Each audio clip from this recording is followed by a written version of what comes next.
All right, everyone, welcome to the Energeia podcast. This is Dr. G, as always, and today I'm absolutely psyched to be speaking with Andrew Hogue. Andrew is a certified life coach who runs Arise Coaching out of Melbourne, Australia, and is also one of the most distinguished figures in the Australian heavy music scene, having worked for almost 30 years in radio broadcasting, including serving as the host of Triple J's national weekly metal program, Full Metal Racket. He's also worked in television, having been the host of the long-standing national TV music show Rage, and as a contributor to Kerrang Australia and Roadrunner Australia's Outsider magazine, in addition to weekly columns for various street press magazines. Andrew also managed the Australian branch of Century Media Records for 16 years and served as the drummer and manager of the band Contrive, who have toured across Australia and Asia and have supported the likes of Machine Head, Opeth, Stone Sour, Cavalera Conspiracy, Testament, Sepultura, Soilwork, Mayhem, Skin Lab, and Parkway Drive. For the last decade and continuing to this day, Andrew has operated Australia's only 24/7 metal radio station at andrewhogue.com, and he is also a serial marathon runner who puts in at least the 42-kilometer full marathon distance each and every Sunday, at least, and sometimes quite a bit more, as we'll get into later. Mate, I feel like I might have scratched the surface a bit with that intro, bro, so given your storied career, we'll get into more of it in detail later, but first of all, Hoagie, thanks so much for being here with me today, mate. Good to hang with the Dr. G, and that was a hell of an intro, and sometimes I think, shit, did I do that? You did all these things. You actually did all these things. And man, maybe on that note, a good place to start, just given your extensive background that I've just touched on in music and broadcasting, maybe we could explore how you came to enter the radio world and the broadcasting world, what kind of a journey that road has been over the extent of your career, and perhaps how it's led you to where you are today in life and career. Well, I think the crazy thing is most of it, if anything, all of it was not planned. And that's kind of when things actually work, when you don't always try and follow the plan or emulate somebody else's success, even though it's good to be inspired by that.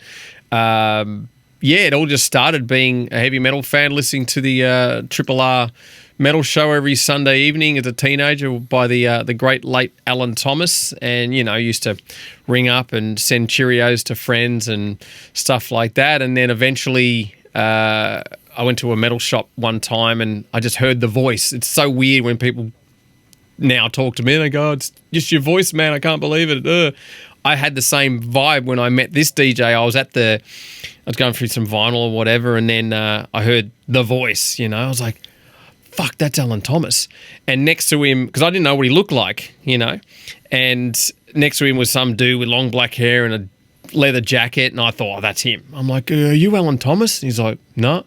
And next was this chubby guy with curly hair, completely the opposite, and it was him. And like I said, we have a different visual pre-internet of what radio announcers sort of look like, especially in community radio.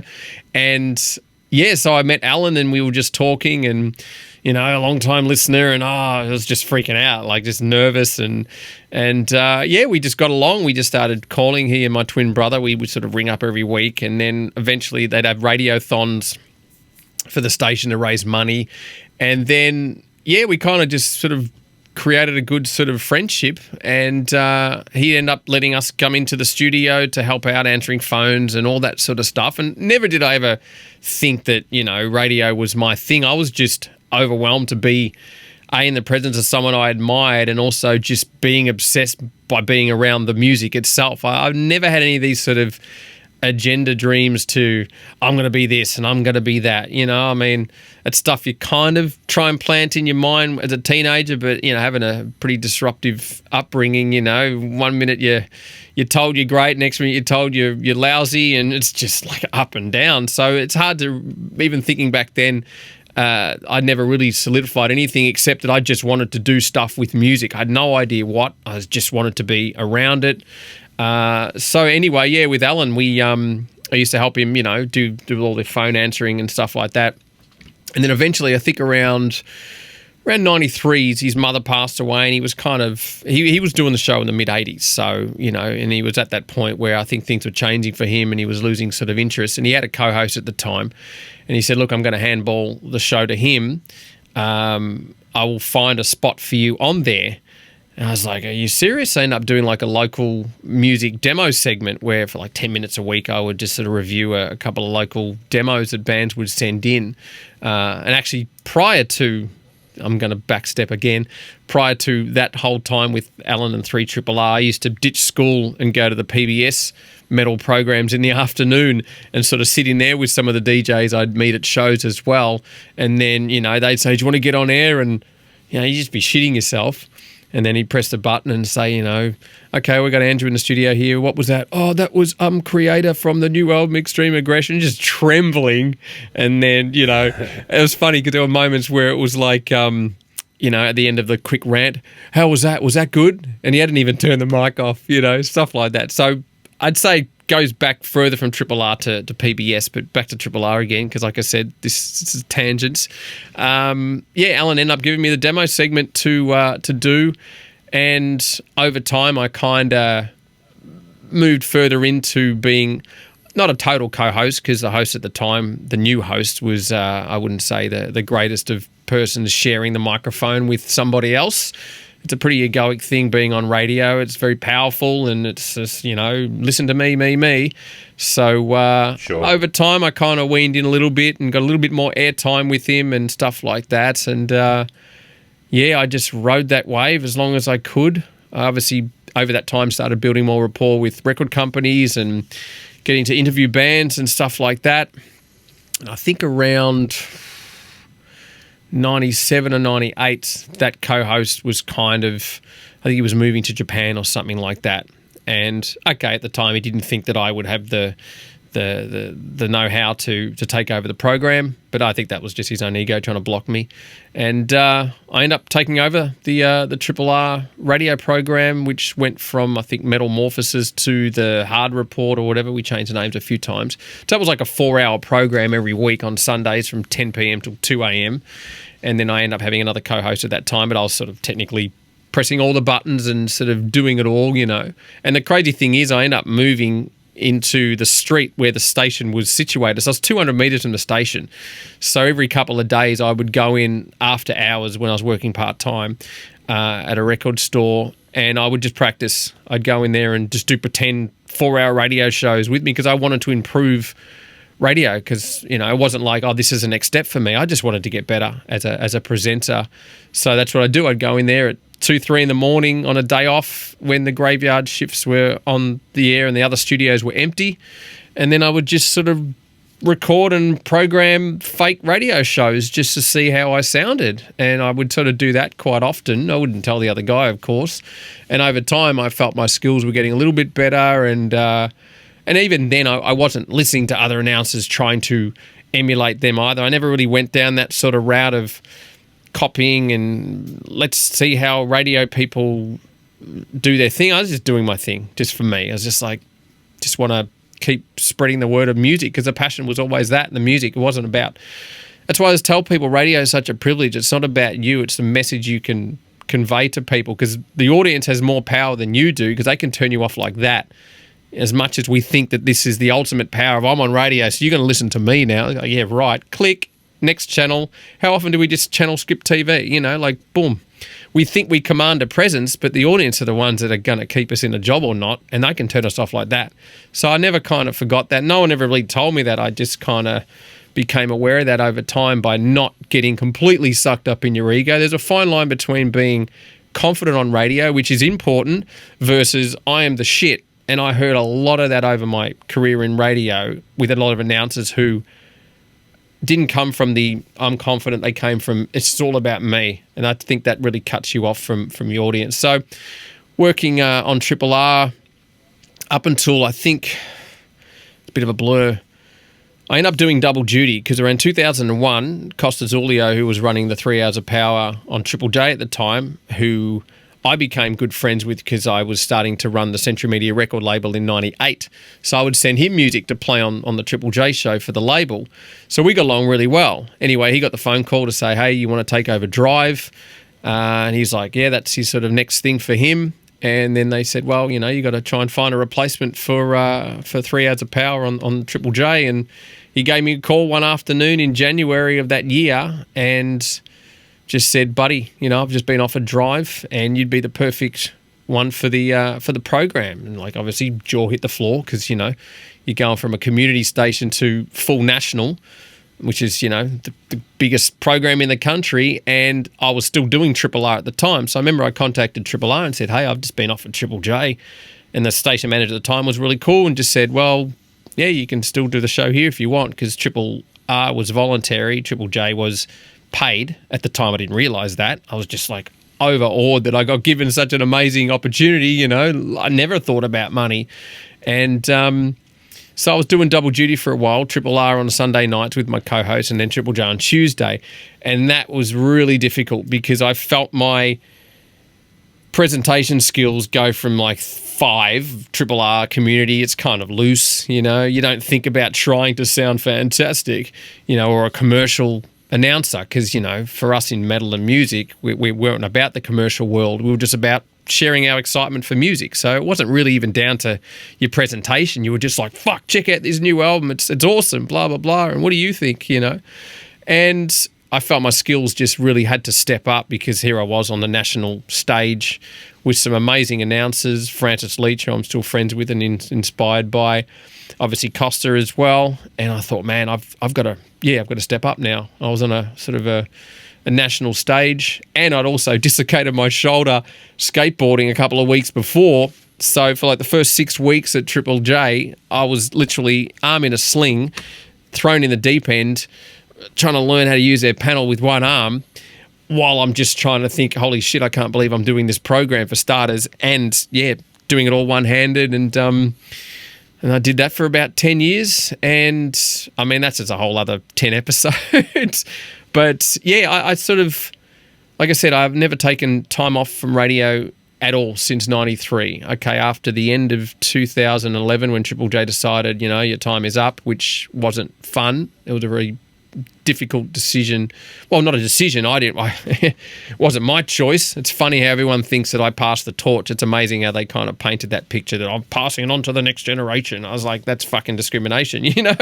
I had done nothing. It was just like they were just trying to out me because they're the youth station and you're old and all this bullshit. So that's kind of what prompted me to just go, you know what? I want to see what I can do, because where else can you go from here? Like I said, this is a whole analogy of life. I was at the top of the mountain and my whole brain was like, well, I ain't going back down. And that was nothing in a negative. I was like, where can I go from here? I'm not going back to community radio. Not that there's anything wrong with that. I've been there. So what do you do when you're at the top of the mountain of something? Well, fuck it. You go build your own mountain and start climbing up that. And that's what I did. And that's why I created my own 24/7 online radio station. And it was fierce times, massive learning. I had no idea what I was doing. I had no idea what I was getting into. I look back now, it's like 10 years coming up to this November. And, I look back and just go, fuck, there's been so much learning and growth and failure through the whole thing. And like, as you know, every failure you keep moving leads to success. So I always tell people, it's been constant failure. And everyone thinks, failure means financial. No, I go, no, it's just things aren't working. But the more you keep pushing through the failure, things will work. And now, like I said, at 10 years in, it's bigger than it has ever been. And it's stable as fuck. I'm not controlled by it. All the technology's organised now. I can fix when I need to. And, and that was all going through every step of failure to get it stable. And that's why now I sit here and just go, man, this rules. It's the best thing I ever did. I always thought, what can I do after Triple J? And my whole mind was just, I want to continue to share my passion and love for this music. I tell people, all I lost was a job and a paycheck. I didn't lose my passion for this. I didn't lose my integrity or my contacts with a lot of the people I'd made over the years. And a lot of people supported it once I announced it, and people still are. So now I look back and go, thanks, Triple J, but that was probably a good move. I didn't see it at the time. I was devastated. I'll tell you, I knew a year in advance, and I'm like this whole year just like, I can't tell anybody that this is my last year, hoping management were going to change their mind. And my brain was just, I was going through that phase of victim to victor. What can I do? I contacted, Sirius XM and, other bigger stations in America. I thought, fuck, I've got to continue at that height. I don't want to go back down kind of thing. And I'm not saying that in an ego sense. It was just, I'm great at what I do because I'm confident about what I do. I want to continue doing this at this level because I believe the output was great. So, yeah, constantly contact a lot of people, knock back, no interest. Oh, you've got too much experience. And that's when I just went, oh, what can I do from here? And that's, like I said, building my own mountain. And I just looked into the world of building an online radio station, which was kind of infant back then when you consider how quick technology's changed, and that's when I just decided I'm going to just jump in this rabbit hole, and fuck, was it a long, long way down. And now I look back and just go, I've just built such an amazing community of people who still love this shit as much as me, and that's what keeps me doing it. Of course, I can't be naive. I've got to pay the bills and cover all those sort of costs, which is fine, but I haven't lost the reason why I've decided to carry on doing this. And now I look back and, I just look at Triple J and go, great, almost sort of dinosaurish now. And I look at mainstream sort of radio because look at the options we all have now as individuals to create podcasts, video casts, fucking streaming. It's enormous. So it's sort of given those giants at the time, they've been brought back down to a kind of an even playing field for people like us to continue with our passion and actually make our passion be more ignited with people because they get more choices. So they get more podcasts to listen to rather than just what they think they want us to hear. And that's what I noticed over the last 5 years at Triple J, that I felt they were really losing their way. Like I tell people, the peak of Triple J to me was probably 2007, and then the rest was just like... I always tell people the analogy, the way I look at that station at that time in my last couple of years was like a gig. Yeah, this is our stage. You're all welcome, but you're not getting up here unless you're cool enough. Whereas for me, I'm like, fuck, everyone can come up here. I don't give a shit. It's all about a community. And I realized they were isolating that a lot because whatever way they want to run their shtick. So, and again, I'm still grateful for the opportunity, especially I always say I'm grateful to Costa because he gave me opportunity management. It wasn't a happy ending at all. And like I said, a lot of people don't really know the full backstory of the whole thing anyway, and I don't need to divulge all of it, but I look back and I look forward and go, as I said before, I didn't realize that this was in me because I was going through a lot of the victim, what if it doesn't work, or what am I going to do? Woe is me, they can't do this to me. Like I said, there was so much learning personally going through this, an enormous failure, but I can't be more grateful for going through it because, like I said many times, you come out the other side. So how's that for a tangent rant on the radio world? Mate. Just what we needed to open things up. And I mean, the one thing that I think I appreciate more than anything in that entire thread was this idea of what you're still passionate about. And, you've still obviously possessed by heavy music. And, and I feel like being into metal, for me especially, is actually something that has gotten more and more ramped up as I've gotten older. And yet metal is, and harder music more generally, the mainstream of not just the music world but society at large, I think often views metal in particular as a genre where you're supposed to have left it behind at like 16 or something like that, right? You're too old for that, or haven't you grown out of that? That's a fad. It's hilarious. I totally get it. I still hear it now and I just go, pfft. And half these people are saying it are younger than me and look older than me. I'm just like, it fucking keeps you young. But at the same time, I don't even look, like ageism is another thing we can go down a rabbit hole in another time because I tell people, if you are passionate about something, just live it. Don't think about, oh, I'm too old to do this. Oh, I've got to let someone else do it. It's like, I can't understand that mentality. I just can't relate to it. I don't get it. I try and understand it and I just think, You're just selling yourself short of something you can continue to enjoy, but you're worried that everyone's going to tell you shouldn't be doing that anymore because you're at that time. And, I just think it's the most programmed fucking attitude that people don't even understand that they're actually in. Oh, you're still into that, are you? People still see me now. Oh, you're still doing your stream thing? I go, station. It's only, it's the first and only 24/7 metal station in Australia, thank you. Or even when I was on Triple J, I was getting that from family and friends. You're still on the radio? Yep. Host the biggest show in the country. All right. Okay. Oh, that's cool. I think people reach a peak around 28 to 32, and then their life is just monotone. And it's like, I see it more and more now, obviously, as we've understood learning coaching and people we deal with. And I just find it sad. I've only got one chance, one life. Why are you going to sit on the mountain and just be happy to sit there instead of going all the way to the top? People just settle. I just don't understand why people settle. And like I said about the whole fad thing, and I used to be, I hear it all the time. I used to have hair down here, mate. I used to be into that shit. Oh, Iron Maiden. Oh, that was hilarious. Are they still going? It's like, yeah, they just played a stadium to 80,000 people in Colombia. I always find I think it comes down to people that drop off after a certain period of something they're interested in, expect everyone else to drop off with them. And then when they find out that these bands are doing amazing things, it's like, oh, what? Oh, I thought they'd be dead by now. It's really big in Australia, that whole attitude that if it's not in your face here, it's dead everywhere else. I noticed it when I was running a record label, and I'd present an album, and, this band's massive in Europe, and half the salespeople or whatever would have a dig and a laugh because, oh my God, that's so cheesy. And then you'd show them a festival photo or whatever, and they're like, oh, fuck. I go, yeah, Australia's a cubby house to the world. We've got such a small mentality, but we think that everything's here. And it's just that whole small-minded, syndrome that if it doesn't suit my outlook, everyone else is going to have the same one, and it's totally wrong. So, another tangent for you.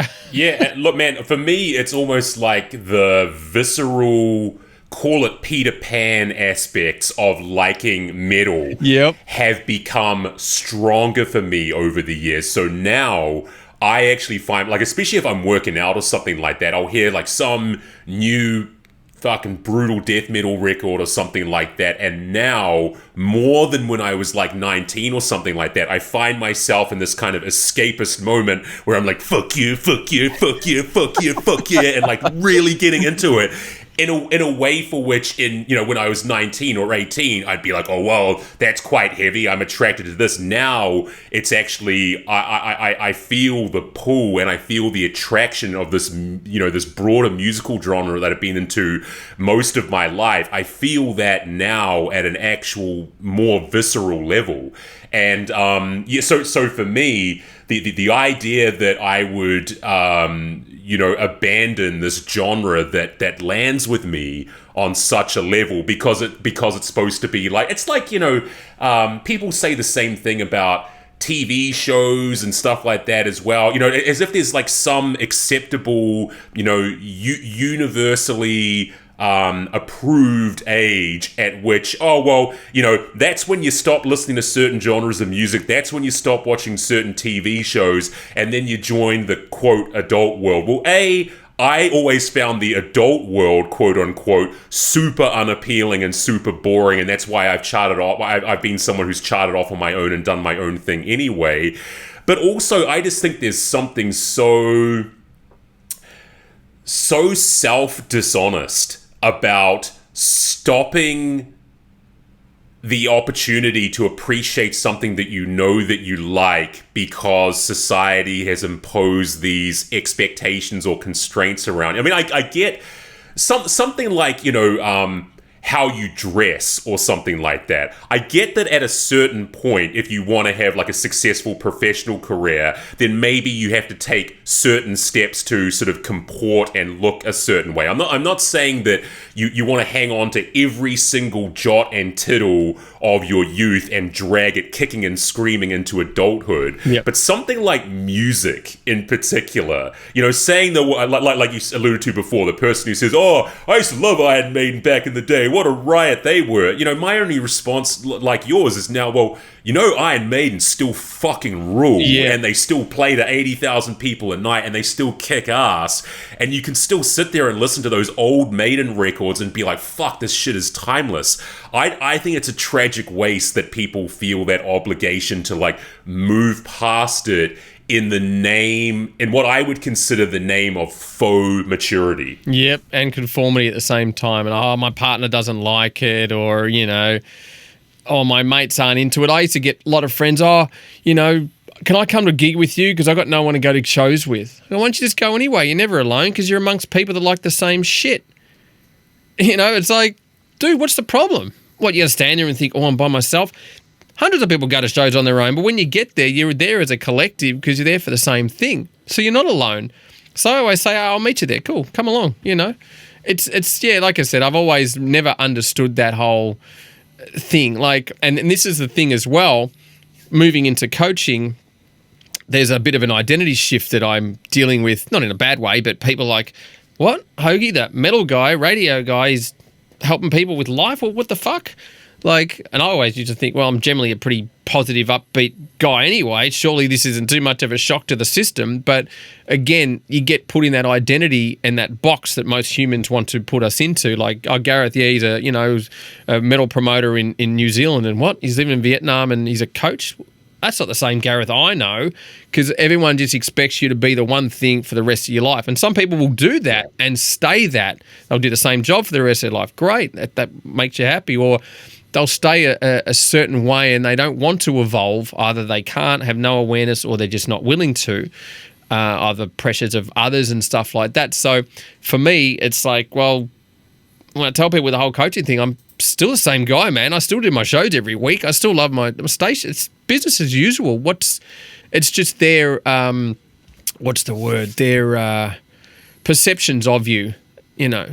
That's what people tend to struggle with when people grow and try different things. That, like, Bruce Dickinson is a massive inspiration on me as a person. I don't see the huge rich rock star guy. I see a guy that's so driven and focused on achieving things. He's a higher achiever. He's crazy, and I've met him many times, and that's one guy I'm just like in awe of just meeting. And we've met quite a few times on face-to-face interviews with him. He remembers me every time. Hello, mate. What are you doing? And I'm just like, wow, this, like, I'm just more drawn into this guy is a no-limit person who is not going to sit there in his 24 hours and go, I'm the singer of Iron Maiden and that's me. And that's why I remember when he started flying the band's Boeing 747, I think, and I actually, where is it? I might even, just 2 seconds. This is going to be a good prop.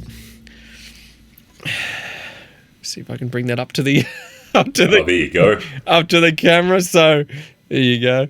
And I remember when they, unleashed that, and it was just like, fuck, unbelievable. And again, okay, good for publicity. The managers, they hadn't know how to do all that stuff. But again, Bruce had an interest in aviation even growing up. And I remember seeing all those American TV reports when the band kicked off that tour in 2008, the Somewhere Back in Time tour. And, a heavy metal band, Iron Maiden, are flying around the world in their plane, and the lead singer is the pilot.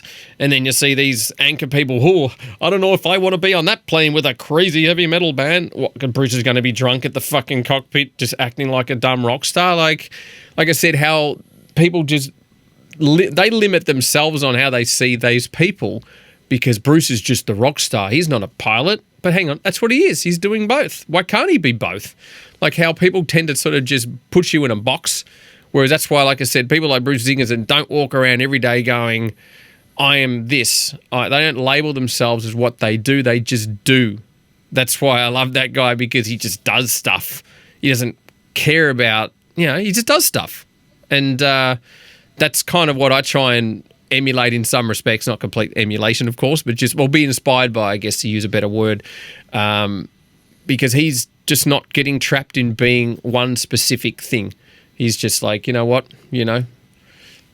I do that, but I do this and this and this. Because people always ask him, I've asked him in interviews, how do you juggle all this stuff? Because I'm just intrigued. Like, okay, we've all got the same 24 hours in a day. And he goes, well, I do what I'm doing at that time and that's it. And I'm like, fuck, that's just so simple.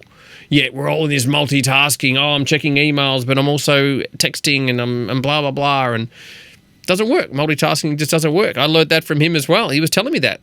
So he's not up in the plane flying, singing Maiden, getting his voice warmed up for the show as he flies in. He's flying the plane. That is it. One thing at a time. And I was like, fuck, that is so simple. But I've learnt so much from that. Even though we've heard that before, we all think we can hack that better by doing a couple of things at the same time. Doesn't work. So that's why I realized that guy is a master of not just time, but also mastering achievement and understanding how that can be done. Like when I spoke to him last time, he was here for his spoken word thing.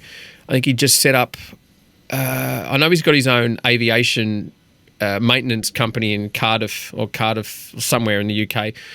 And I think he just bought, or I think it's some airline or somewhere in Italy, you know. And I'm like, dude, you got a lot on the plate. He said, well, yeah, you know, it's all right. Someone's got to do it, mate. And just amazed, you know. But again, he just compartmentalized it. I think that takes skill and awareness. And so, yeah, back to the tangent of whole, you know, you can't just be you can't be doing more than one thing. You know, some people used to, there's a TV presenter, sports guy, Eddie Mcguire. You probably might have heard of his name. Well, I got that nickname a couple of times from people saying, you know, you're the Eddie Mcguire of metal because I had too many fingers in too many pies, running a label, Triple J, writing columns, playing in a band, blah, blah, blah. And I was just like, well, I just love doing these things, and when the opportunities come, you take them. But, okay, there's still a fine line of also being mindful of burnout, which I did experience to a degree as well. So there's those kind of factors as well. But like I said, back onto the tangent about, you know, not just being one thing and staying that way, and everyone also being lost in, you know, or being stuck in, oh, I used to be into that, but now I'm no longer into that. It's kind of just doesn't make sense to me. I'm just one life, fucking enjoy it. Yes, sir. And look, I mean, the term, you know, the modern term for a, you know, what we used to call a Renaissance man is a polymath. And a polymath is not the same as a simulmath, right? So to the point you were making before, I mean, you don't have to. And we know so much now from the psychology literature about how multitasking, as most of us conceive of it, breaks down very, very quickly. But doing multiple things in your life and having multiple, you know, possibly overlapping interests doesn't mean you're doing them all at the same fucking time. Exactly. You know, of course, you've only got limited resources, you got limited energy, you got limited time, limited information to go around. So someone like Bruce Dickinson, who, you know, to an outward, you know, an outside or to outward appearances, it seems like he's doing these 20 things in his life all at the same time. You know, to your point, no, he's actually compartmentalized them and he's doing them in this linear way. He's not getting on stage and belting out "Bring Your Daughter to the Slaughter" at the same time that he's flying a plane, or, you know, checking his phone about stuff that's going on at his airline maintenance company or whatever. He's got a lot of things going on in his life, but he knows how to sequence them. He knows how to serialize them. He knows how to do them in a way where there are, you know, where he recognizes there's only so many hours in the day. You may be someone with an insane work ethic like that dude, but an insane work ethic actually carries with it an expectation that you're going to be able to organize all the work so that you can have a good work ethic. I mean, if you're, you know, multitasking itself in many ways is actually it's a betrayal of your good work ethic in some sense. It's trying to do too much. You know, it's one of those things where the more you try and have of everything, the less you get of anything. Yep. Right. And I think someone like Bruce Dickinson is a good exemplification of that. But before we sort of keep going with that tangent, I just think it's important for us to sort of pick up here on the fact that you and I have this interestingly odd shared background, in so much as we now both work as professional coaches, having previously worked in the music industry. I mean, you still work in the music industry. I no longer do. And I'm just interested to know, for you personally, as far as your current coaching practice and your coaching current philosophy is concerned, how has that background in music, if it has at all, I suspect it has, how has that background in music informed and influenced your current coaching practice? A bit. I've had quite a few inquiries, a few clients as well. A lot of people are just intrigued a bit because, again, it's like, Hoagie, what's going on? Like, I had a call this morning with a potential client, and he'd seen a lot of my video posts. I do the running stuff every week when I'm out there just sharing shit. And one of the only platforms that I feel like can just not work is LinkedIn, and that's where he saw it. He's like, I've been seeing your videos on LinkedIn. I was like, cool, because I've got a Rise Coaching company page set up there, which is kind of a separate thing. And I've just decided, you know what? I'm just going to share all this shit onto my personal profile, which is the Andrew Hogue Radio one, because I've got all my industry contacts then, because when I set that up back in whenever it was, 10 years ago or something, I didn't think I was ever going to be a coach. It wasn't even in my mind, you know. And I figured, well, you know what? Maybe there's some people on that group, friends, colleagues, peers, ex-partners I worked with, whatever. They might get something out of this. Fuck it, I'm going to handball it and plaster it to them too. And he'd obviously seen it because he'd obviously been a connection of mine on LinkedIn. And I was surprised because LinkedIn, people always say, doesn't always, you know, bring anything through unless, you know, you're doing some digital communication, I don't know, whatever business. It's not, I don't know. They say it's not always fruitful for coaches. I don't know. I'm still learning that sort of stuff to figure out which platforms, you know, resonate, apart from, you know, you got your standard TikTok and Instagram and everyone's just plastering their own shit. So I was really surprised by that. And yeah, I get a lot of people just curious, you know, am I the same Hogue? Like, or they just want to talk life and then start talking metal. But I try and separate the two. It's not like, I mean, as you get it too, you got to put your coach hat on. Okay, if you want to talk Metallica back catalogue of what's the best album, let's do it at the end of the session, not during. You know, otherwise it's a bit of a distraction from what we're trying to achieve. And I think people are a bit respectful, knowing that, all right, you know, because this guy said, you know, I've followed your stuff and, you know, I've seen your band play and, you know, loved your radio show and listened to your station. I'm like, cool, man. I say, so where are you at now? What do you want to work with? What are you struggling with? And then you get into that sort of coach mode. You just know how to separate it. And it's not cutting it off and saying, you're talking to Coach Hogue now, and then, next week you're talking to the metal guy. Like, I'm still the same guy. Like, there's no difference. That's why, like I said, how people's perceptions of you when there's a title linked to your name is what changes in them, when really a title's a title. Who gives a fuck? It's who you are as a person. And yeah, of course, I've changed over the last couple of years, absolutely. Massive growth for me personally. I'm not going to be the same jovial guy. To a degree, yes, but there's times where I'll bunker down and let's talk shit. But like I said, when people link you to certain titles, that's when they sort of are always curious, or they question that, or don't understand it. Yeah, I've had, you know, a couple of odd comments here and there, and people think it's a joke. It's like, well, then that's their baggage, not mine. I don't give a fuck. I don't even listen to it. I just go, cool, man, my content ain't for you. You know, move on. I'm not going to hammer them down or any of that stuff. Who knows? Maybe they'll come to me one day. I mean, eventually I'll just keep getting into their heads, and then they'll just go, all right, you got me. I'm curious to know a bit more about this stuff. So it has had, I think, good impact in a way, but I don't brand the metal guy with it. I'm just me. If people recognize the name, and then they're just going to say, hang on, is that the, oh shit, it is. Wow, cool. You know, awesome. If that brings people in and they're curious, let's talk. But again, like I said, if we want to talk metal, yeah, we can talk at the end of the session, but at the start, I'm there for them to see what I can do to serve them and help them through it. So at the time, with my coming out, so to speak, with my, credentials and all that sort of stuff, that was a bit daunting. Like, how am I going to be perceived? Because again, I built this persona of this is what I do. I'm the radio guy, and I was fucking so entrenched in all this stuff, and I still am. I love what I do.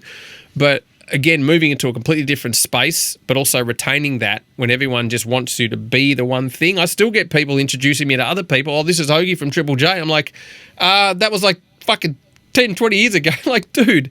But in their minds, they still see you as that thing, and you probably always be deemed as that to a degree. You know, people might look at you, Gareth, as this Gareth there, he's a promoter from New Zealand. Okay. you did great work then, but you're doing this now. But some people just have that entrenched in their minds. It's like a band member from an ex-band they used to play in. People will still say, oh, that's such and such from such and such, when they've moved on. Like, it's funny, people talk about Ozzy Osbourne. Yeah, Ozzy from Black Sabbath. But hang on, he's been more doing a solo career longer than he ever was in Black Sabbath. Max Cavalera, ex-Sepultura, he's been in Soulfire longer than Sepultura. But sometimes people's peak years precede them. So some people's brains have just, all right, you're cemented as that thing. And I'm totally fine with it. Oh, people are going to keep calling me the Triple J guy. Great. It just shows just the reputation and the work that's stuck in their minds is great. But if they're curious about where I'm at now and what I'm doing, all right, come on over and let's have a talk. So, yeah, it's been good. But like now I totally embrace it. I wear the badge. I'm proud to be doing what I'm doing now because this means more to me than, you know, what's happening on the next Carcass album, even though I love the last couple of Carcass records. But yeah, like I said, you separate things, but it's still all my interests. I still keep. I realize some days I think, fuck, I really am living most of my passions. I think people are worried to do that because they focus on the financial factor. Oh, and in order to live your passion, you got to be filthy rich, and then you can prove that you're living your passion. Not at all. Money's going to come and go, ebbs and flows, man. That's just the deal, you know. But if you know every day you're getting up and you're doing something that matters to you and it feels great, that's the focus. That's what you got to continue to enjoy. Because as I say, at the end of the day, when you're dead, you can't take anything with you. So, you know, I know folks are out there chasing a money train, and that's great if you want to do that. But I don't know. I learned a lot of that. That was a massive shift for me when I lost my father about 7 years ago now, about the whole, fuck, we got all these great things, but can't take anything with you. When I had to sort of pack up his life, that was a massive switch. I'm on a tangent here. That was another massive shift for me. So now for me, it's just, yeah, every day I just got to continue to live my passions. Yes, be smart and not be avoiding responsibility, manage my bills, try and make income. But that isn't the driving force. I need to make X amount every fucking day, and otherwise I'm useless and my life sucks, because I see so many people that are driven by that. And that's fine if you are in that realm and Bitcoin and all this fucking financial realm. If you're into that, great. But I always just now focus on, it's not what you're getting, what are you becoming? That shit just keeps knocking on my door every day, you know. Okay, today's been a tough week, but what did I learn this week? What did I become through that? Well, fuck, you got through that week. It was tough. Why? Because you're resilient. You committed. Okay, well, that's good. That's where I come from in that sort of space now. That way I'm not falling in that frustration like most people and, oh, fuck, nothing's working for me. It's like, no, there's lessons every day. What lessons are you finding? And this is the stuff I discuss with a lot of clients, and that's when some of them are increasing their awareness, because most people don't ask those kind of questions to people, family or whatever. Everyone just wants to go and help and fix. So that's why I love how powerful coaching is and the questions that we get away with asking, because, you know, if your parents said that shit to you, just, you know, either shut them down or whatever. But whereas, you know, clients are there to be guided and they're respectful for what we ask. So long-winded tangent there. Yeah, I think a lot of people are still pretty curious about what I'm about, and I'm going to continue to just work on me and keep going. Yeah, too bloody right, man. And look, I mean, I just to swing it back to the connection between working in the music industry and then you know, finding myself in coaching, which is something that happened for me in a very roundabout way, maybe a discussion for another time. But the one thing that I really took away from my background in the music industry coming into coaching was the sheer craziness and eclecticism of characters that you come across in the music industry. So when you've spent your career interacting with, you know, metal musicians and, you know, hardcore bands and stoner rock bands and other genres that we've dipped our toes into, and you've spent so much of your time at after parties and in backstages having these kinds of crazy, you know, the typical conversations that would come about in a green room or something like that.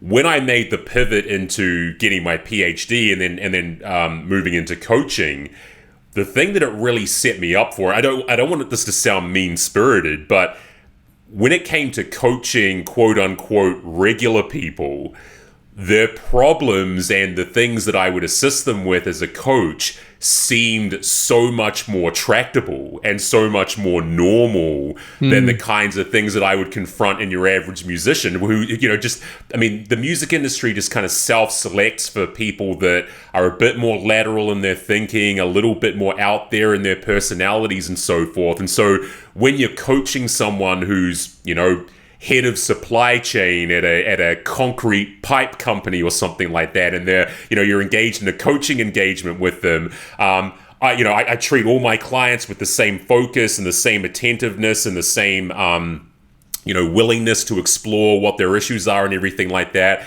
But in the back of my mind, a lot of the time, I'm kind of like, well, this is a lot more straightforward than that time I was tour managing that really, really difficult band with those really, really difficult demands and those kind of all over the place personalities and so forth. So for me, there was this kind of experience of coming crashing down to earth and realizing, especially when I first started my PhD, I moved to America. I made this, kind of cumbersome pivot in my mid-30s from working in the music industry to being involved in academia. And I just remember crashing down and thinking, not in a bad way, but crashing down and going, oh, this is what normal people do. These are the problems and the experiences that normal people have, as opposed to the musicians that I've been working with for the last 10 or 11 years. So I think I'm not sure if it was similar for you, but I think that the experience of working with such eclectic, and don't get me wrong, 99% of the musicians and the crew that I ever worked with were all lovely, normal, not people that were, doing the stereotypical throwing TVs through hotel rooms and shit like that. It wasn't anything. I kind of wish there was actually a little bit more of that. It might have actually made this process even more substantive. But just the kind of the wackiness of the way people saw the world, and the fact that it was just a little bit more heterodox in outlook compared to, again, what you're likely to come across with someone working in a concrete company or a company that makes lead pipes. I don't know why I'm picking on those two industries, by the way, just the only examples that came to mind. But it really did sort of like broaden my scope in terms of this is what human beings are capable in terms of their thinking and behavior and their outlook on the world. And then when I came into coaching, I was able to sort of like take some of those lessons from these crazy characters and apply those insights to people who did actually lead, who do lead kind of more straight, normal professional lives. So I'm not sure if you had maybe a similar experience of something like that. Yeah, I mean, for what we do in our careers in the industry was solving problems. You were doing that on tours, solving problems so people can get the show on the road and everything can work. And it's kind of a constant barrage of solving problems that in the real world, people would go, what? Someone's complaining because they didn't get this in their rider or whatever. But to them, that's a real problem. So that's what we would have to fix at those times. And same as setting up interview schedules, and the person's not answering their phone and you're like, fucking hell. Whereas the normal average would just go, why don't they just pick it up? Say, look, you don't understand what you're dealing with here. So I agree. Yeah, certainly people come into, the space for a call to work with us. And yeah, I think sometimes because of what we've been used to in the past of quite eclectic, I guess to a word, erratic at times, certain people as well, then we get, I just want to improve my health. And okay, and it's not a matter of, this is easy, but I find I've kind of thinking, we're kind of used to dealing with, intense people. So I feel like kind of go into the space going, okay, well, let's just sort of see what we can do. And then when you sort of talk to some people, you think, wow, you realize the types of persons you used to being around. Like that's what I noticed when I got my PT credential many years ago now, because I was going to delve into personal training at one point. I mean, I train myself now and I've still got the credential, but I was still doing Triple J at the time and I was running the record label, but I was almost at my end of the industry because I was kind of burning out a bit around, 2009 or 10, something like that. And I was cared about my health, not to the degree it is now. I kind of wish I did back then, but hey, better never late than never. And once I sort of started, studying and working with people in the fitness industry, I was like, everyone's really nice and congratulatory and supportive and passionate, and fuck, what industry have I been in all this time? Because I felt like for years I was just constantly combating such negativity and cynicism and pessimism. I mean, I tell people the music industry is a very passionate industry, and it's driven so much by emotion, and one day everyone's here and next day everyone's down. It's fucking like this. And for years, I was always just trying to stay, and people would come and talk to me. Oh, it's always good to come and talk to Hoagie for a pep talk. Oh, you're always so positive. I'm sitting there thinking, you have no idea how hard this is to maintain being surrounded by such, at the times, I found when I look back now to what I'm doing today, is a very negative environment that's driven so much on pressure and passion and emotion. And, oh, if it doesn't go right, it's the fucking end of the world. Like, I would see so many reactions from people in the office going, fuck, you know. And then you look back now, as you say, when you talk to the sort of normal people, so to speak, and you're like, yeah, it's a really interesting contrast of the persons we've been used to being around and dealing with for so long, that these people come to us like it's the end of their world, but it kind of pales in comparison to what we're used to. So when I talk to clients, not a matter of saying that every client comes, it's going to be easy. Of course not. Everyone's got a story and we want to get them to where they want to go. But I have noticed some of the contrasts of certain people that I've dealt with going, okay, that's because the truth is you don't know what client you're going to get and what their problem is and their personality. So being used to such, again, the word erratic kind of industry style communications, I think coaching's been a bit of a breath of fresh air when my brain's just like, yeah, how the fuck did I last that long in such intense environments of people having a dummy spit over what I would say at the time, this is the fucking most smallest thing on the planet. But hey, I had to get them what they wanted. But my mind was like, are they for real? You know?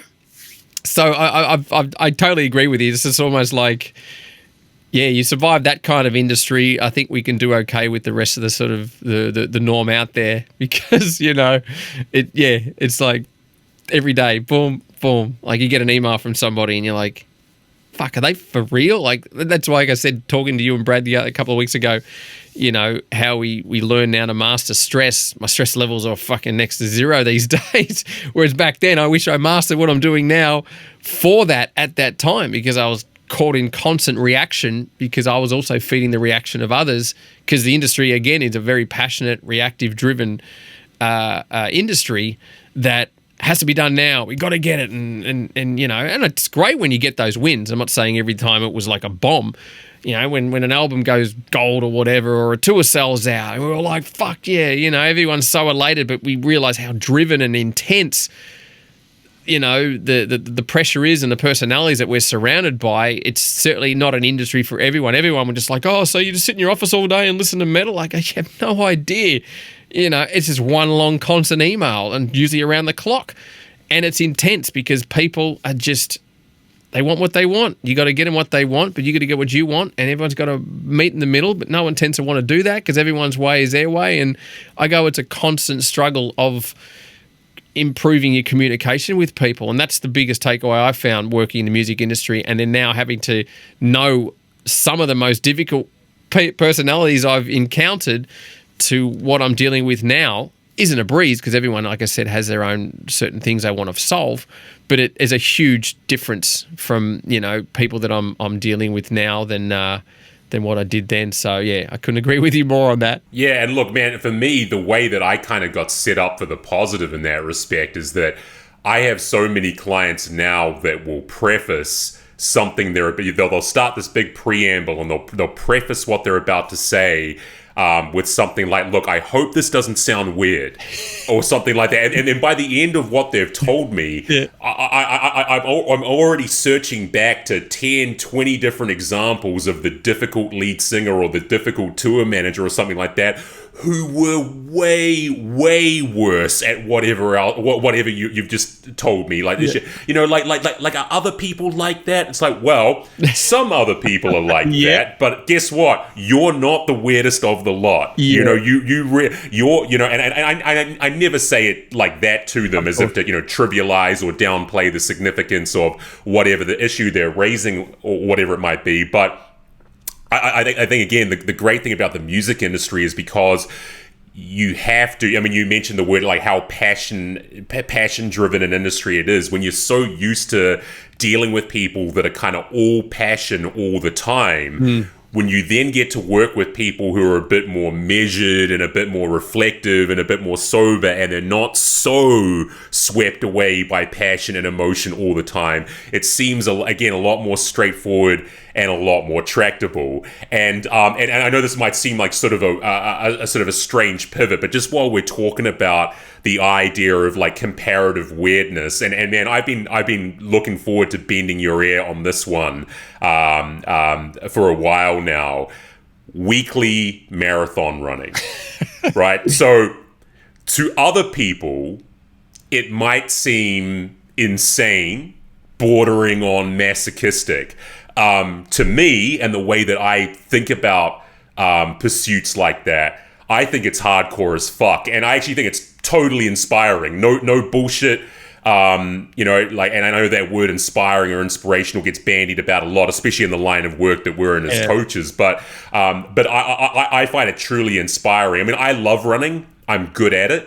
But fuck me if I can do a marathon each week. So, I mean, what goes into that process, bro? What kind of preparation is involved beforehand to get yourself G'd up for that kind of weekly you know, exertion of energy to that level? What kind of experience is it like at the time when you're maybe, I don't know, 24, 25 Ks deep and you've still got the better part of half the run to go, and what's the feeling you get afterwards? So it's just kind of from a before, during, and after perspective, what's the experience of doing a weekly marathon like for you? It's a hard question, because sometimes I look back and go, oh shit, I just did 56 Ks on Saturday. Wow. And sometimes I'm driving during the week and I drive where I ran last week. And sometimes I'll even tap a sign, and then knowing when I drive past it, I go, I touched that. That was really cool. Not in that way, but just like I was there. I carried myself through this whole, I still am surprised by it in a spiritual sense, if you want to use that term. Preparation is pretty big. I've changed it from Sundays to Saturdays just because I was starting to get a little bit groundhog, and I've noticed that it actually has been really cool in the shift of not just another Sunday run, even though the runs, again, my why is why I do it. You know, my why is the importance of showing up, being accountable, being responsible, growing, integrity, honesty, and that list just keeps growing, is what gets me out of bed at 4 a.m, straight into a cold shower first, and then straighten the clothes and then out the door. Preparation, put my clothes out the night before. That's always important. That way you know that's what's happening tomorrow. So setting that up. And again, my nutrition's pretty dialed in. I've been plant-based vegan for 10 years. So the day before I'll make, usually on an average full marathon for me, I'd probably burn maybe 4,000 calories, give or take. Plus I'll make my own vegan running gels for energy as I run, and a couple of plant-based granola cookies, which I love. So I carry that as snacks because you need to, fuel as you run. So the day before I'll make, like a massive blender of just, a big, I think end up coming to 3 smoothies at the end of that in big bottle shakers. And that's pretty much my calories that I'll put back in when I get back. I don't do it in full 3 swigs and body's just about to burst. So I usually have 1 or 2. And that really consists of, high proteins, lean fats, because you try and burn the fat as fuel while you're running. A lot of carbs, a lot of fruits. Most of the stuff is just a lot of fruit. And so I'll down that when I get back. But, a lot of questions there. The process. I usually pick where I'm going to run the day before, sometimes in my mind, and I kind of close my eyes like I'm a drone, that I'm above cars, and I kind of just zoom around. Okay, we'll go there, we'll go down that hill, go up all the way. Okay, how about we go there? And I kind of pick my route because there's like 3 or 4 ways in and out to my place to where I run. So I kind of, I've done this street last week. Or did I run down this street this the week before? Sometimes I just forget because I do it every week. So I tend to pick a spot. And last week was a bit of a play on the ego in my mind of, you know, could I step it up a bit higher than 42 again? Because I've done up to 60 a couple of times. And then there was that, man, it's a bit far. Oh. I felt that creeping in. And that's, like I said, last week's view was self-belief. That was that's what worked for me. It wasn't just, I'm going to push myself to get there. My brain just was like, yeah, you can do that. Self-belief. That's what got me there and back. Anyway, there's a lot more tangents coming up. And like I said, I still try and understand the process of it as well, because again, if I was struggling with it, I wouldn't be doing it as often as I do. And people think I run every day. I run once a week. I don't do any other cardio during the week. I strength train in my own gym at home 6 days a week. I've got a pretty rigorous, recovery routine. I have my daily cold showers. Been doing that for almost 2.5 years or 2 years or whatever that's been now. It's just brutal in the winter in Melbourne, especially in a house with no heating. Do my ice baths in the mornings, and then I'll do one when I get back from those runs for recovery mainly.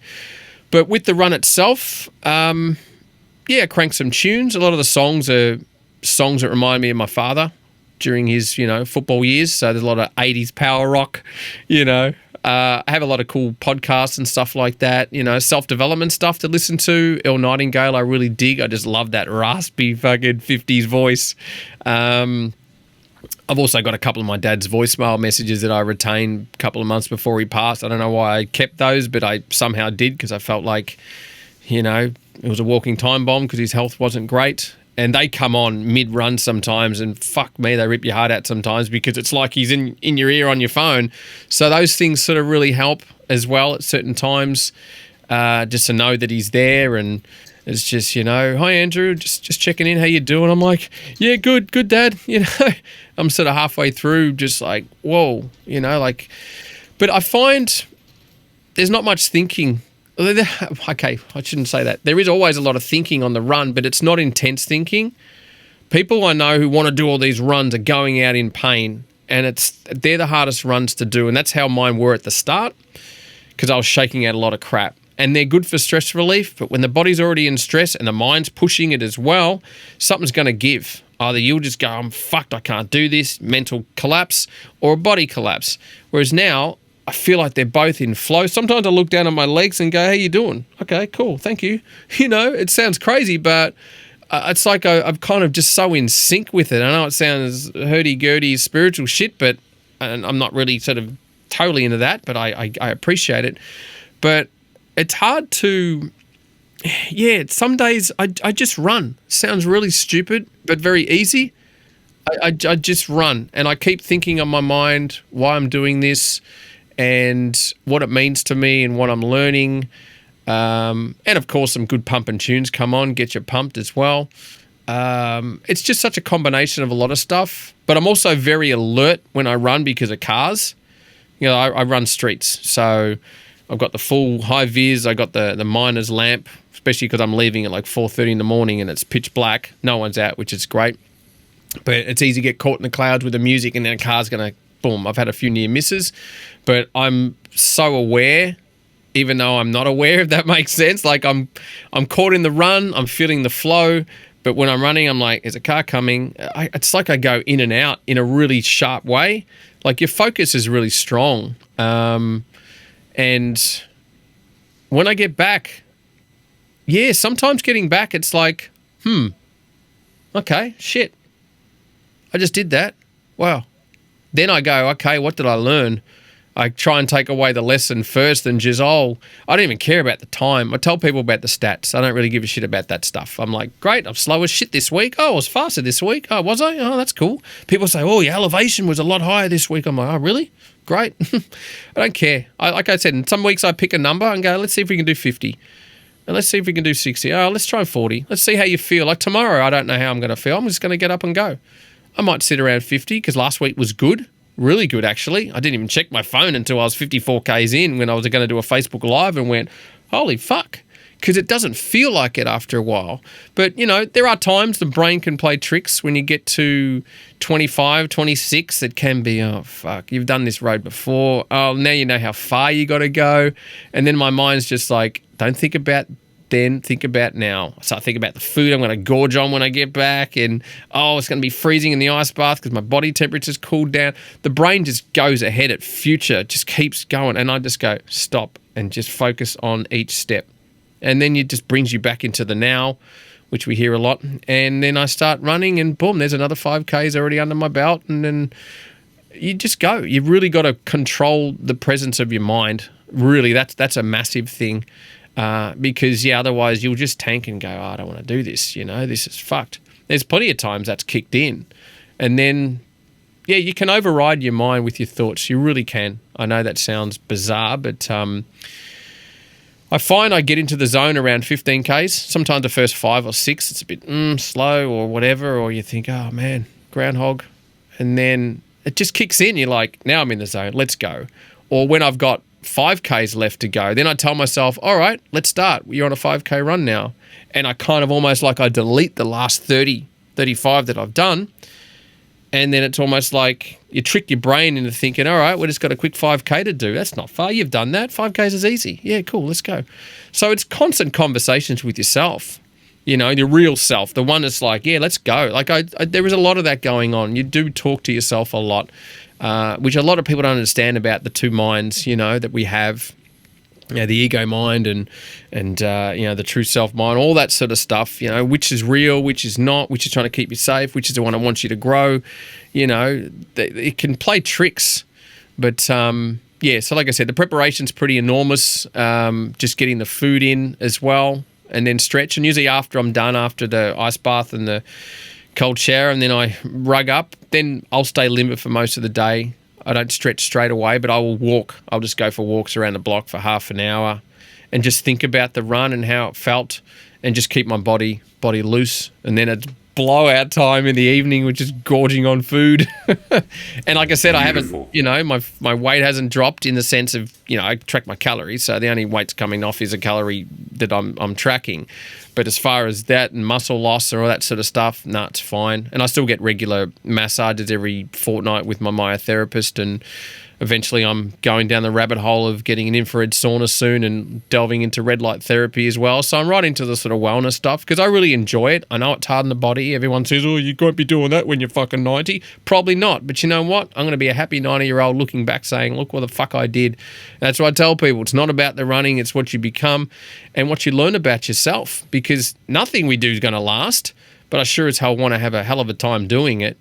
And I remember Dean Karnezes. He's the ultra running man. This guy's run like fucking, you might have heard of Dean Karnezes. He's just the man. He's like known as the ultra marathon man. I think he ran 72 hours straight or something insane. But look, just to respond to all that, I mean, I love the fact that you've framed this in terms of the spiritual fulfillment.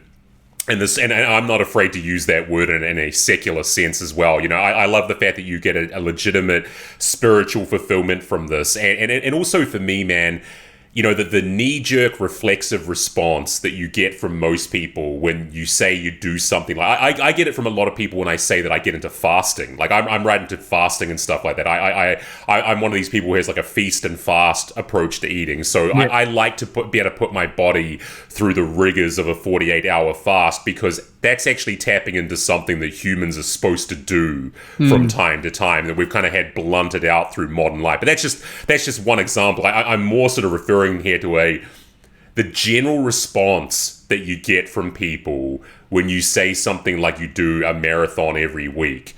There's just kind of this reflexive fuck that, and yeah. I'm kind of like, well, fuck those people. To me, I just can't countenance people anymore whose immediate response to people saying that they do difficult things, challenging things, struggle-based things, is to make it about themselves and say, well, I wouldn't do shit like that. Well, good for fucking you, mate. Good for fucking you. Hey, at the start, I was putting all this stuff out there and I was like, wow, the maze. And yeah, it was just a flood of, we're going to wheel you to gigs in a wheelchair. You're going to be fucked. And I used to do that, buddy. And it's like, oh, what? Because we're the same age. I'm going to fucking feel the same as you.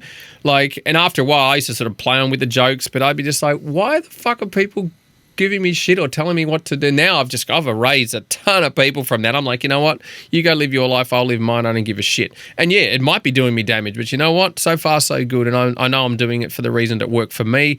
And I did a video about it a couple of months ago last year, and the question was, whose life is it anyway? And that's how I left it at that, because I just thought, you know what? It's easy to get reactive by saying, well, fuck you, man, blah, blah, blah, and justify. But I always ask the question, okay, cool, man. Or the one I've also said, oh, fuck, I forgot. And they go, what? I said, I forgot to unsubscribe to How to Live Your Life by, whoever was talking to me. Just to say, I know most people who say that are coming from a place of care or their own personal insecurities or just jealousy. So I just shut it down now and go, cool, man, you do you. I don't care. Yeah, you do you, boo. A lot of people just kept trying to just... that's just wrong. Every week, I'm not just, I got to keep this up now because everyone's watching me. If I I remember when my runs went down after a while, I tape it off for a while, and how the mighty have fallen was coming up. I was like, no, I just chose to do 30 today, not 50 last week, because I chose to. I don't want to choose tomorrow. I'll see how I feel at the end of the day before I reflect before tomorrow. I don't know. Like I said, it's not planned in that sense. And, otherwise I'm just going to fall into that competitive external approach of, I better do X amount to impress everybody. I post, it's a boast to some people, but fuck it. I'm proud. I'm going to tell people, hey, look what I did today. Everyone else is doing it. Look what I ate today or whatever. So I'm like, you know what? Maybe people can learn from some of this stuff and get inspired with that overused word. I mean, some people say, fuck, dude, I thought my runs were great. I only did 5. I go, 5 is awesome. Don't compare. Be happy with what you're doing. And if you want to build on that, build on it smart. Want any questions? Ask me, because everyone's in that whole comparison bullshit today. Oh, I can't do that. Well, you could if you tried, but you're not giving yourself the opportunity because all you're doing is comparing where I'm at and you're down here, but your down here isn't bad. That's just where you are at. I'm up here because that's where I'm at. Stop comparing. Just do you and chip away. And if that's what you want to do, well, then there's a lot of things that are involved to do that. If I was to tell you to go do a fucking full marathon tomorrow and then people have only done 5Ks, not possible. They're not conditioned mentally, physically. I go, it takes time. It's all about smart increments and be kind to yourself along the way and learn to enjoy it. Otherwise you're going to fucking hate it. It's like people go to the gym. Find things you enjoy. If you don't enjoy it, you're not going to last, And if I didn't enjoy the running every week, I wouldn't have lasted this long. And again, I've not put a time limit on this. Touch wood that things hold up and there's no massive injuries or anything like that. And I'll just continue to do it, because it feels right for me and it's where I'm at in my life. And maybe I'll get bored and fucking try something else. But right now I just tell people, just do what you want to do, because I'll keep doing what I'm going to do. Everyone's like, we're so quick to start judging and telling, oh, you shouldn't be doing this and that and whatever. Okay, on a lot of occasions, there's a lot of congratulations and a lot of praise, and that's awesome too. We love to be validated. It's nice. But, end of the day, it's just, this is where I'm at this point in my life. Where I'm going to be in X amount, I don't know. I'll just keep going on the journey, so to speak, and wherever God takes me. Yeah, wherever he decides to forge a path for you, my friend, and very, very sage words, and I think that's probably a good place to bring this to a close, man. I just love your attitude on this. I love your philosophy and outlook on this. I wish, there you go, the Dickinson Express hovering into view again. Dickinson's on his way to pick me up. There you go. Yeah, man. Look, I love your philosophy. I love your outlook on this. I think the way that you've just framed everything there is a way of framing it that more people need to hear. I think there's too much of a mediocrist attitude. There's latent level of mediocrist thinking that's pervasive throughout society, where people again just knee jerk look at something like the regular marathon running and just think that there's something weird or insane about it. Whereas my whole philosophy is, no, that's hardcore as fuck. And the people who aren't doing things that are that difficult or that challenging or that seemingly insurmountable, they're the kind of bums on this front. You know, like I kind of have the strong version of that claim. And again, when I pull back from that strong version, I'm more just kind of, well, whatever, you do you, boo, whatever it is kind of thing. But I have a constant admiration for people who are willing to sort of be a bit boundary pushing and to challenge themselves and so forth, man. So I just want to thank you, man, for being here today, sharing your experience and your background and giving us a little bit of a window into your mind and your thinking and everything. I mean, you're an intriguing dude. You've got such a great career and background to speak of, and it's just been great to hear you speak at length about that background and where your mind's at in the world right now, man. And I just wish you all the very best with continuing to develop your budding coaching business, and I've got no doubt many people are gonna get real value out of working with you as a coach, because you do have a personality and a disposition which I think is supremely suited to the work that we do, and I think you're going to have some very, very happy clients in the years to come, man. So thanks again just for making the time, man, and for sharing so much about yourself, opening up and giving us a little window into your world. And hopefully we can do this again sometime, man. I'd love to have you back on. Gamoon. No, thank you, man. Like I said, it's always so weird to be on the other side of the mic because I'm usually used to asking everyone the questions and tell me about this and this and that. And then when people ask me, it's just like fucking just vomit. So yeah, I can be a bit long-winded, but hey, that's, like I said, 30 years in radio talking, I'm never really short of a rant. Yeah, well, man, a long-winded rant works for this format, for this show. So, yeah, and look, dude, when I finally get my Iron Maiden level band together, we'll have to do things in reverse, and I'll have to have a big spiel at you about how the new record's coming. Yeah, absolutely. Oh, you look after yourself, and like I said, hopefully I get to your neck of the woods in the future. And we'll have a chin wag face to face. We'll have a chin wag and a bit of a jungle run, man. I'm not sure if I could push 42 Ks in the jungle, but I'll try and do a half. How's that? Probably struggle in that humidity as well. You're probably more conditioned by the pollution and as well. I'd be like, dude, give me a gas mask, It's suffocating. Yeah, no problem, man. All the best to you too. Like I said, let's just keep in touch and let's just, chat again. I'd love to, man. All right. Take care of yourself, man, and all the very best. Thanks, buddy. Cheers, brother.